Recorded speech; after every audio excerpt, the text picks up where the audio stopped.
Hope you're being well. It's been way too long since the last upload. I'd say it's going on a little bit over 2 months since my last video, and I have to say it feels awesome to be back. So just a little overview on what's been going on. The last couple of months have been quite shocking. It's just due to a couple of factors. Firstly, I spent a whole month of working extended hours, including weekends, and yeah, so it's just a simple case of a lot of work and no play. And on top of that, the last 5 weeks been nursing a back injury. Yeah, so this time around I injured my back quite severely, and spent a good part of the month just in therapy and rehab. It was only up until a week and a half ago that I started getting back some of my natural movement, and however it's still not 100%, so been ordered to take it easy and no more wild adventures for a while. So probably won't be seeing many kayaking videos, as that's one of the things that could probably trigger a flare up in my back. So here we are. Anyways, enough of my misfortunes. The agenda for today is just a gardening update, just to follow on from the previous video. Let's dive in and have a closer look at how some of the veggies did. Okay, we'll start off with the silver beet, or the Swiss chard, whatever you like to call it. Bring you in for a closer look. So if you remember from the previous video, these were just three potted seedlings that were just starting to take off, and since then, with the combination of good fertilizer, adequate rainfall and plenty of sunshine, they've really taken off. Some of them are pretty gone gangbusters, but I'll bring you in for a closer look. As you can see, where we've harvested some of this chard already, and my wife's come out and pretty much grazed on this periodically. They've been quite popular in the kitchen as well. So let's move on to the next one. So over here I've got my kale plant, and this has really taken off as well. However, it's been quite susceptible to pest. Get this little white butterfly that lays an egg on, and we get these little green caterpillars. But been spraying it with a bit of an organic neem oil just to keep the pest at bay. It's not doing too bad. I like to see this kale plant as the sacrificial lamb, because all the pests seem to go there and they don't attack anything else, which is, I suppose, a bit of a plus side there. And over here I've got my herbs. This was the Japanese shiso plant that I mentioned in the earlier video. That's really taken off, and this is quite popular in Japanese cuisine. But just down here are my chives. If you remember from the earlier video, they weren't quite as spectacular, but bringing in with the close up here, so you can see how they've really taken off.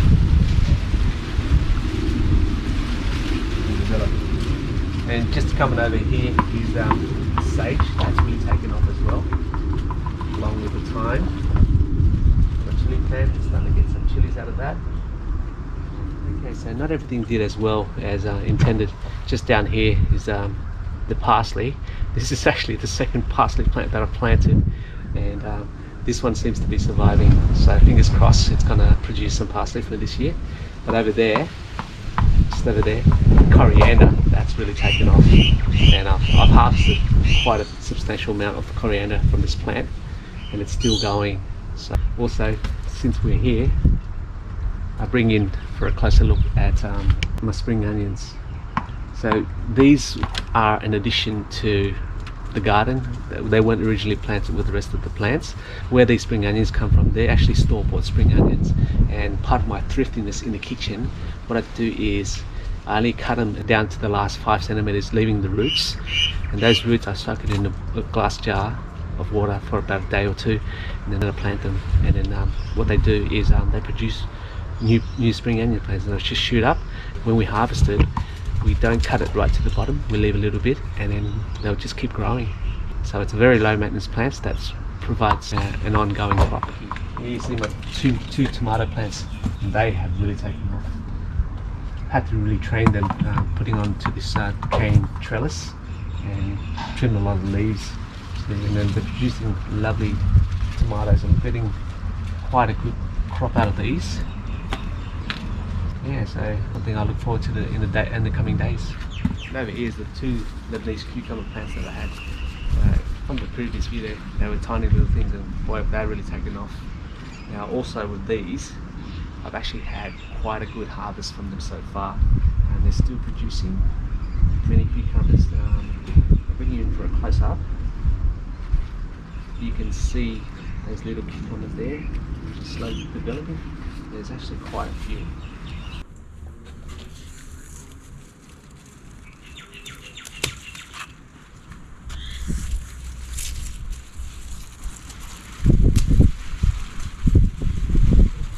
As for now, all this vegetable talk's getting me hungry, and it's almost dinner time too. So what we're going to do is process those veggies that I harvested earlier, and let's knock up something for tea.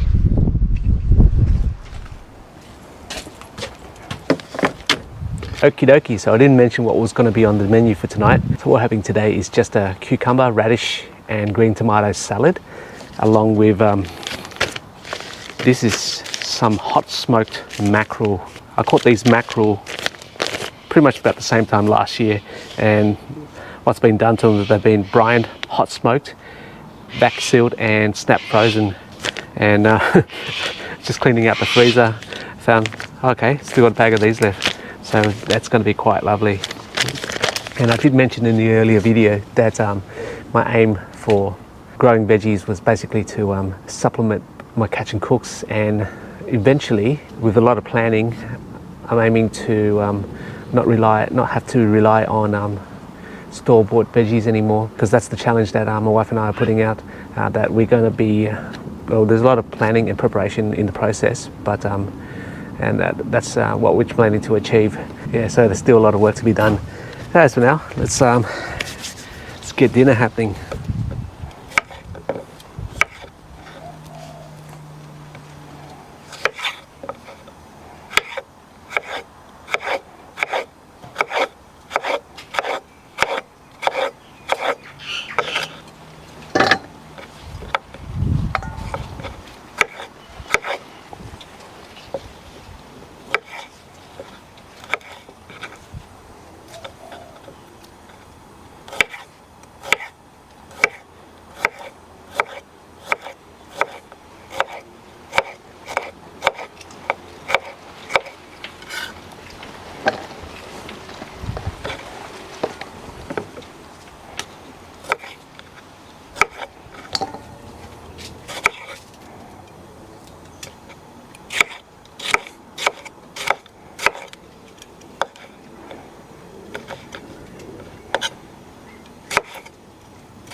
Okie dokie, dinner is done. So there you have it. Green tomato, radish and cucumber salad with hot smoked mackerel in a brown sugar, salt and pepper brine. See what it tastes like.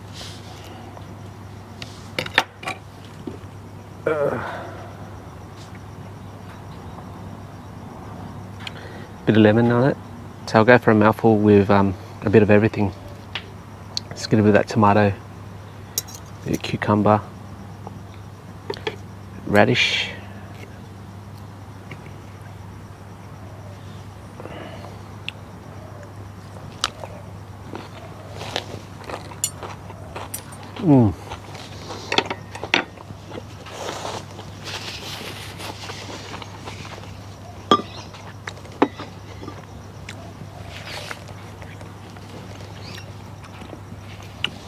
This is staggeringly good. There's nothing like veggies that was just picked. Although the tomatoes are green, and most people would relate green tomatoes as being tasteless, but these tomatoes actually have quite a lot of flavour, and being green, that extra crunch adds another dimension of flavour. It's like next level. Along with the cucumber and the radish. I mean, I haven't said it yet, but it is quite sensational. Also, what makes it more rewarding is I can safely put my hand on my heart and say that the majority of the ingredients of this dish was either caught by me or produced by me, and it's my gradual step to being totally self-sufficient. So as for now, I'm just going to kick back, smash this dinner of mine, and enjoy the sunset. Hope you enjoyed the video, guys. Till the next one, bye for now.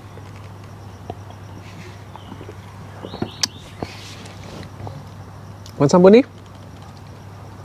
Sit. Bunny, sit. Good girl. There you go. Have some smoked mackerel.